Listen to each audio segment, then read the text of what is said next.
With Israel's strike on Iran, all eyes on the Middle East again. And so why did it happen? Why it happened now? And also it leads us to try to understand what's really happening in the Middle East with, especially with the Iran and Israel's conflict, how it will go. And also would like to understand the whole history of Israel and the whole situation in Middle East. So I have the pleasure to invite a very special guest, Tamuz Itai, who will explain everything to us. And Tamuz is a host for this channel called the Global Risk Profile, and it talks about geopolitics.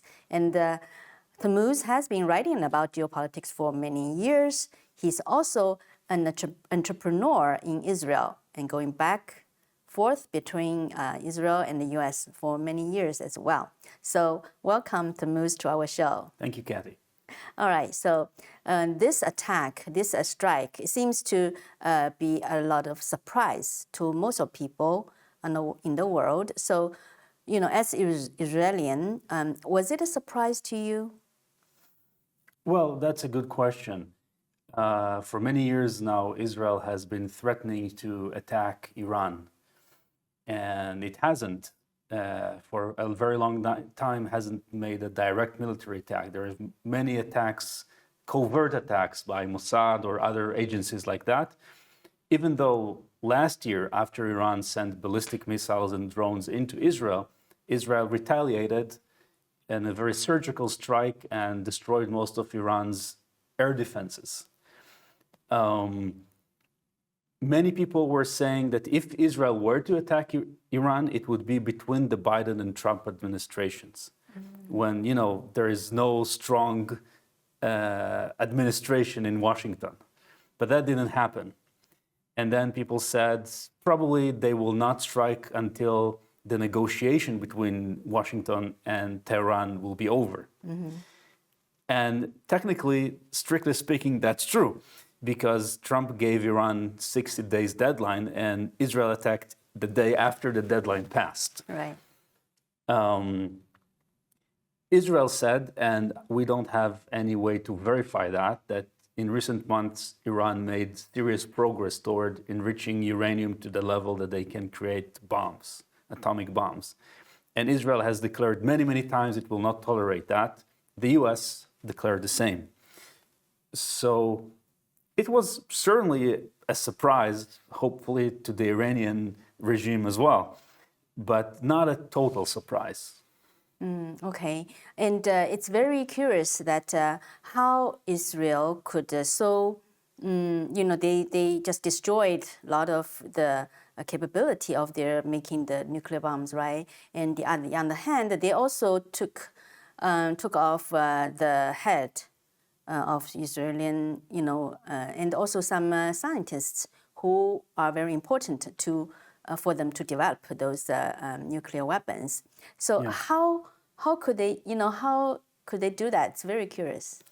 Well, I mean, Israel has been devoting a lot of its intelligence capabilities for many years to figure out where are the different sites, who are the different people. And if you look at what happened with Hamas and Hezbollah in the past year and a half, Israel, aside from just attacking terrorists or places where they fire rockets from, whether it was in Gaza or in Lebanon, they had a lot of good intelligence about where the leaders are hiding, where they have the special equipment and stuff like that. Because they have human intelligence, signal intelligence, that's, you know, that's what the national security machine in Israel is meant for. So it would be pretty easy to assume that since Israel has declared many times that Iran is the biggest threat to it in the region, they would devote a lot of resources over a long time to figure out exactly who are the people involved. I mean, Israel has been reported to have killed many Iranian nuclear scientists over the years. And just last year, they killed a Hamas leader who was in Iran, in Tehran, with like a missile or a drone straight to his window, which is what they did last night to Iranian leaders, like the chief of the general staff of the Iranian army and the chief of the IRGC, the Iranian Revolutionary Guard. The previous chief, the US killed, right, in Trump 45. So, you know, when you devote a lot of resources, you collect the information and you don't do anything about it. So the other side doesn't know that you know. Then in one moment, when all the pieces are in place, or like they say in English, when all your ducks are in a row, right? And then you deploy everything at the same time. And there was one thing that was actually very similar to what Ukraine did in Russia to their nuclear bombers, right? Ukraine shipped trucks driven by unknowing Russian drivers next to 3 different places where Russia had these nuclear bombers. And at the same time, the trucks opened and the drones came out and destroyed. Israel did the same thing. You know, they built a whole secret base with suicide drones in Iran, that when the same time the airplanes came to throw bombs in Iran, they released these drones to destroy some targets. So basically you try to build everything and then in one moment you strike.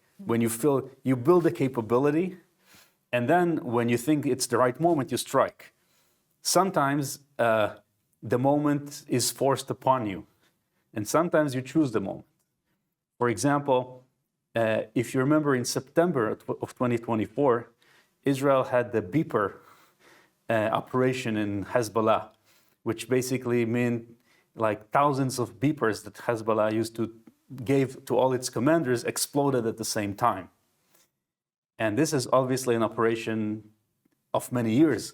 First, you figure out that Hezbollah wants to use beepers to communicate and that they want to buy new ones. And then you create a fake company that will sell those beepers to Hezbollah and put the explosive in them. And then you let the Hezbollah use the beepers for a long time. And then when you need it, you use it. Apparently, in that case, there was danger that Hezbollah will discover they had some suspicions. So Israel either had to act or lose the capability. In this case, right now, as I said before, it's unclear what happened in Iran in recent months that prompted Israel to strike right now. Mm-hmm. Whether it's that the Trump deadline is over, or that there was really a big development, or that is something currently we don't have. If you don't have insider information, we don't know. We just know what people say, what the Israeli government says, what the Iranian government says, what the American government says, and probably they're all saying some true things and some not true things. Because in war, people have long been using ruses and deception to get what they want. Mm-hmm. Yeah, because the Israeli government saying is because the Iranian government is developing the nuclear, their capability of developing the nuclear bomb is very reach to the extent that they can just get it very soon. That's one of the explanations why it's happening right now. Well, some people have been saying that Iran has been in that position for a few years. They chose not to take the final step so that they don't get attacked. Maybe they chose to start the final step now. We don't know that right now. Yeah. So what do you think, after this strike happens, what's the situation in Israel right now? Are people, what they are, how Iran will react, right? And will they retaliate, and how the people in Israel react? So what's the situation right now? Well, that's a pretty big question. First of all, about the people in Israel. I'm here, obviously, in the States right now, so all I can tell you is what I hear. Mm-hmm. But basically, since yesterday, Israeli people are either in bomb shelters or near bomb shelters. And the Israeli government has said it might take days or weeks. So it may be, Israelis may be looking towards a few very, difficult weeks. Yeah. Do you think people understand this strike is necessary and that they won't complain about, what's going to bring to them? Well, that's like a third question. But, okay. To this question, I think most people in Israel don't want Iran to have nuclear weapons.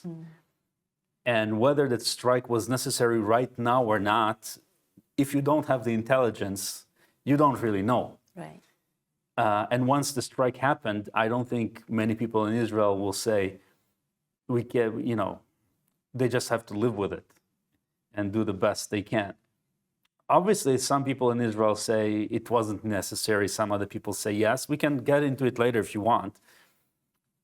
Iran already retaliated, sent like 100 drones, but Israel kind of destroyed them before they got to Israel. Iran may still have, even after Israel strikes, may still have a lot of drones and ballistic missiles it could send. Israel has defenses against that, obviously. But if you send enough missiles, the defense systems won't be able to get them all. So far, Iran did 2 big missile attacks on Israel last year, and most of them were intercepted. There was no big damage.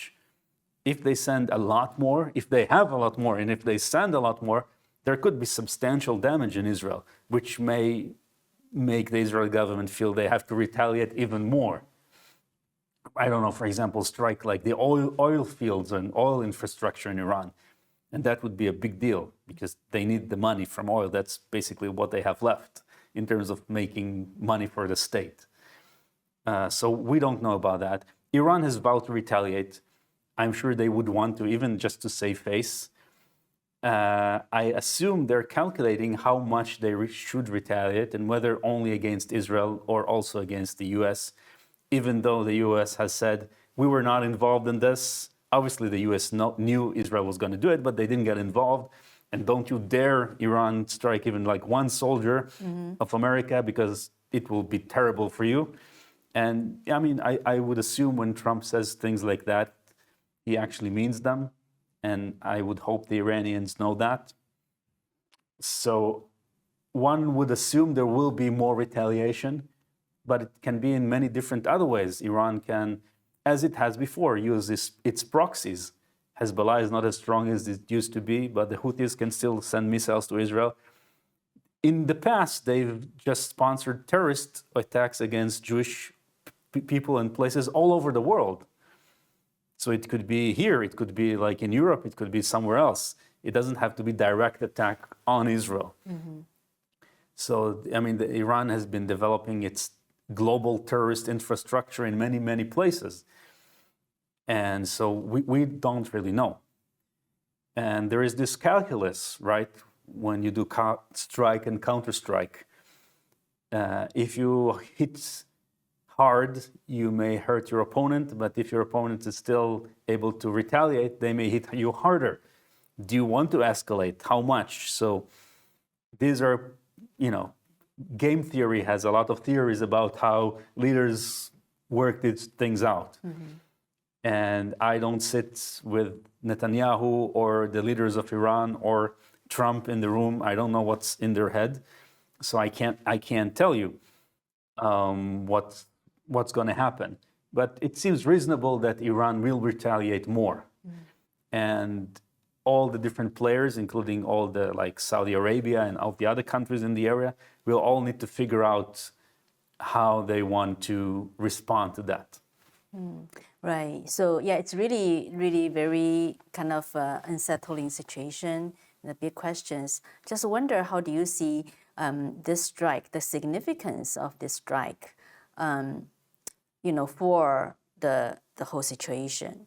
Because I hear some people saying, like militarily, it's the strike is just it's very different from others, even though it's similar to what Ukraine did, but it's in a larger scale, right?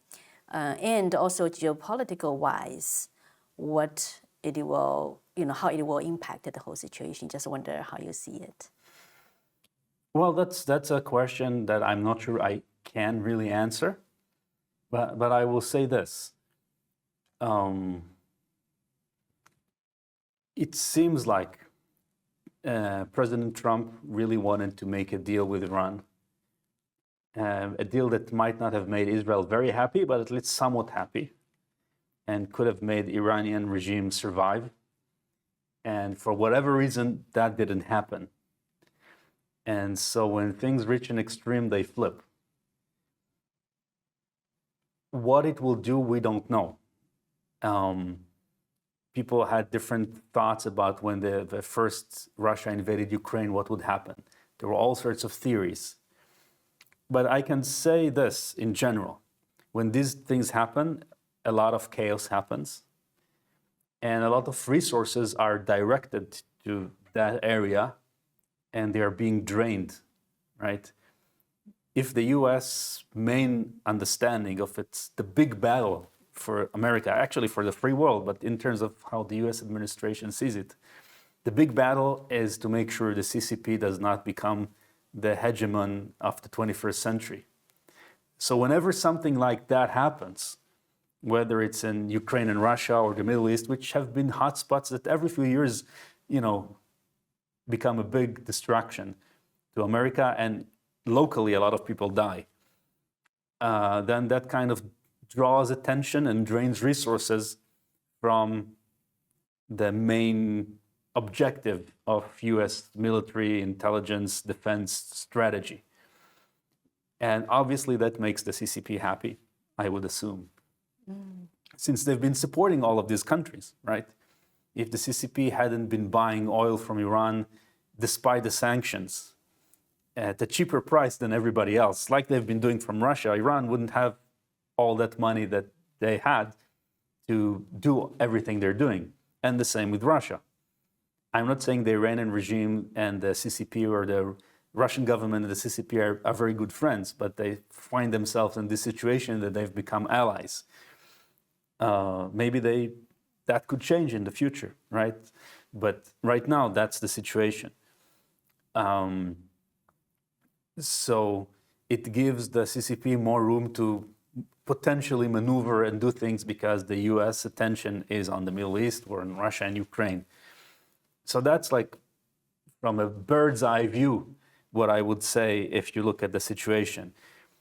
What will happen really depends more in the region, really depends on what happens next. And we don't know that. We can play out, different scenarios, what could happen.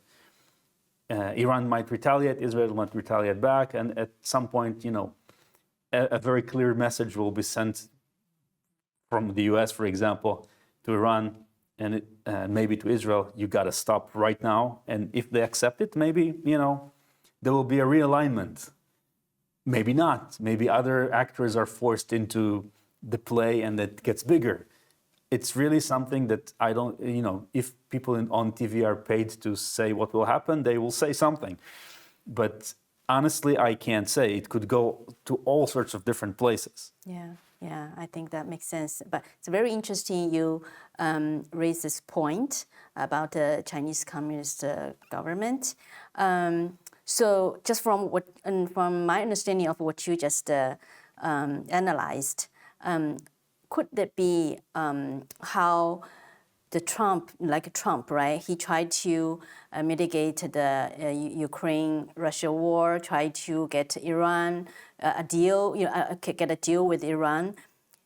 Is it possible that his effort is trying to just, minimize, like you said, the U.S.'s attention on those fronts, but more focus on the CCP side? Well, it makes a lot of sense that would be one of the goals. There could be more than one goal. Trump has said many times that, the amount of killing that happens between Russia and Ukraine, hundreds of thousands of people dying from each side, he wants the killing to stop. Mm-hmm. So that's a good reason to stop the war. But also, another good reason is that you can focus on the main adversary. So I would say the same about the Middle East. And these two areas in the past 25 years, maybe, Ukraine and Russia and the Middle East, the Middle East for much longer. These two areas have been known to be hotspots, that whenever something, happens with China, right? For example, now the trade deal or something, immediately one of these spots will make trouble. And so it would make a lot of sense that one of the reasons that the Trump administration tried to minimize the fires in these areas is so it can focus on the main thing. Right.